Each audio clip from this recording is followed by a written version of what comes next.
필라델피아 연은 총재죠. 패트릭 하커. 이분이 기준금리 인상 사이클이 종료된 것으로 보인다는 기존의 입장을 되풀이해서 말했습니다. 하커 총재는 모기지 뱅커협회 연례 행사에 참석해서 금리가 너무 높아서 생애 최초 주택 구매의 수요가 거의 없어졌다.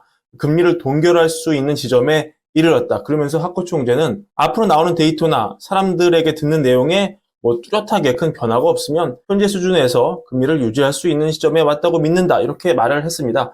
지난 13일 그가 얘기한 발언과 거의 같은 얘기인데요. 그 당시에도 그는 지표에서 놀랄 만한 전환이 없었기 때문에 우리가 현재 수준에서 금리를 유지할 수 있는 지점까지 왔다고 본다는 얘기를 했었습니다. 하커 총재는 굳이 분류하자면 중도파 정도로 얘기가 되는데요. 하지만 거듭거듭 얘기하는 금리 인상 종결 시그널은 시장에 영향을 줄 겁니다. 실제로 이날 페드와치 전망을 보면 다음 달 금리 동결을 예상하는 비율이 93.2%로 최근 들어서 가장 높은 수치를 찍었습니다. 그리고 보통 이렇게 되면은 단기 금리는 동결 기대감에 떨어지는 게 보통인데요. 하지만 오늘은 반대였습니다. 2년물 국채 금리를 보시면 전일 대비 가파르게 상승한 모습이었고 이런 움직임은 장기채에서도 이어졌습니다. 10년물 국채 금리도 전일 대비 꽤 높은 수익률로 거래가 되고 있는 그런 상황인데요.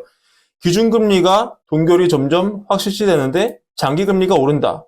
이건 우리가 어느 정도 좀 받아들일 수 있죠. 왜냐하면 지금 장단기 금리가 역전이 되어 있는 상황이고 이게 정상화되는 과정이라고 보면 납득이 되는 부분이 분명히 있습니다. 텀 프리미엄 이런 걸 감안하면 단기가 고정돼 있어도 장기가 오를 수 있으니까요. 그런데 이날 채권 시장 반응은 장기물 아닌 2년물이 급격히 튀었다. 단기물이 튀었다.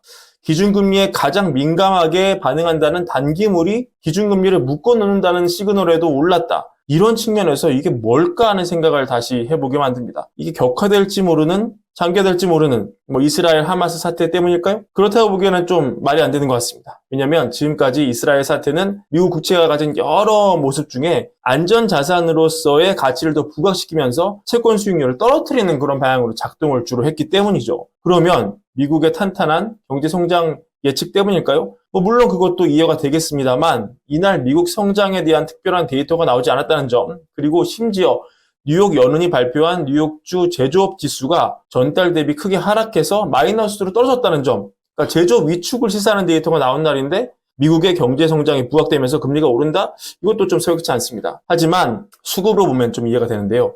미국 정부 국채 발행이 계속 늘고 있습니다. 여러분 잘 아시는 내용이지만 요새는 다른 것보다 이게 그냥 압도적인 영향을 미치는 그런 모양새인 것 같아요. 미국 재무부가 채권을 찍는 게 어제 오늘 일이 아닙니다만 16일 기준으로 나온 최신 데이터를 보면 13주 만기 채권 750억 달러어치. 이게 5.34에 찍혔습니다. 26주 만기 182일짜리죠. 이거 680억 달러 찍었는데 5.335로 또 고금리로 판매가 됐습니다. 그래서 결국은 수급으로 설명이 된다. 지금의 채권 시장은 수급에 따라 특히 재무부 입찰 결과에 따라 수익률이 그날 이렇게 널뛰기 하듯 오르내리는 현상이 반복되고 있다. 이렇게 정리가 될 것 같습니다. 그리고 이렇게 채권 시장 수익률이 올라가고 주식시장마저 올라가는 것은 이 채권 가격이 떨어지고 주식시장이 올라가는 것은 결국은 시장이 전쟁 확전 가능성이 없다고 내다보는 게 아니겠느냐. 상황이 러시아, 우크라이나 사태처럼 만성화된 상황으로 질질 끌어지는 그런 분위기로 가는 게 아니겠느냐 하는 추측이 하는 것으로 읽히고요. 유가로 봐도 적어도 급등세는 확 잦아들면서 전쟁의 영향이 국제유가 급등으로 이어지지 않을 거라는 일각의 예측을 뒷받침하는 그런 모양새입니다. 왜냐하면 미국이 지금 지속적으로 이스라엘의 지상군 침공 그리고 하마스 점령에 대해서 우려의 뜻을 표하고 있고 유엔도 역시 국제법 위반이라며 100만 명이 넘는 사람을 어떻게 남쪽으로 한꺼번에 대피를 시키겠느냐.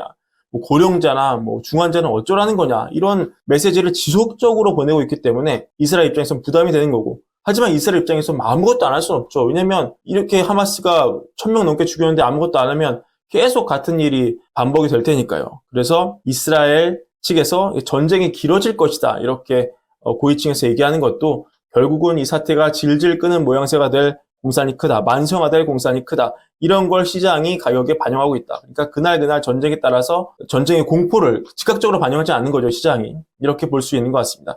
하지만 계속 이런 식으로 금리가 오른다면 기업 가치는 결국 금리 함수이기 때문에 과연 증시가 이렇게 쭉쭉 갈 수 있겠느냐, 오늘처럼 계속 오를 수 있겠느냐 이런 것에 대한 본질적인 의문은 우리가 계속 가지고 가야 될 것 같고요.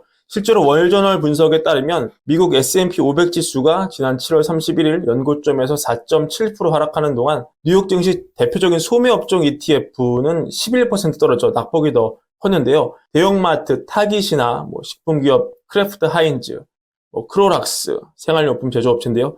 이런 소비 관련 대기업은 대거시 52주 신고 저가를 찍었습니다. 이들 기업 주가 약세는 미국 경제가 지금 탄탄한 소비 지출을 토대로 성장세를 지속하는 그렇게 알려진 그런 가운데서 나온 것이라 주목을 받고 있는데, 한 가지 원인은 채권 수익률이 오르면서 배당주로 분류되는 이런 소매업종 주식의 매력도가 상대적으로 떨어졌다는 점, 그리고 우리가 모르는 사이에 소비자 지갑이 생각보다 얇아졌을 수 있다는 점, 그리고 이런 거 볼 때 마냥 우리가 다우지수나 S&P 500이 쭉쭉쭉 간다고 보기에는 우리가 좀 마음의 준비를 해야 된다. 이런 시사점 오늘의 장에서 좀 챙겨가야 할 것 같습니다. 오늘 브랜베어 시간은 요소로 마치고요. 구독과 좋아요도 항상 부탁드립니다. 감사합니다.